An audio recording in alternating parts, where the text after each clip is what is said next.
আপনি যে জাতীয় নাগরিক কমিটি কেন আপনাকে বহিষ্কার করেছে? আপনি তো সেই সময় জবাব দিয়েছিলেন। আসলে দেখুন, জাতীয় নাগরিক কমিটি যে কারণে আমাকে বহিষ্কার করেছে সেই ইস্যুটি হচ্ছে রাষ্ট্রের অত্যন্ত গুরুত্বপূর্ণ একটি ইস্যু, আদিবাসী ইস্যু। এনসিটিভির সামনে মতিঝিলে স্টুডেন্ট ফর সভারেন্টিতে জানুয়ারির 15 তারিখে যে কর্মসূচিটি পালন করা হয় সেটি হচ্ছে জাতীয় পাঠ্যপুস্তকের মলার থেকে আদিবাসী বিষয়ক যে একটি গ্রাফিতি ছিল সেই গ্রাফিতিটি বাতিলের জন্য একটা যৌক্তিক একটা শান্তিপূর্ণ কর্মসূচি ছিল।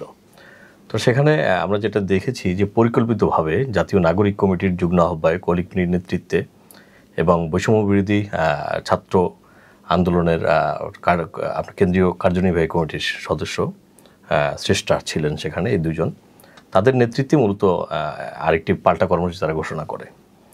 তো ঘোষণার পরবর্তী যে ঘটনা ঘটে সেখানে একটু অনাকাঙ্ক্ষিত ঘটনা তৈরি হয়। তো সেই অনাকাঙ্ক্ষিত ঘটনার উপরে ভিত্তি করেই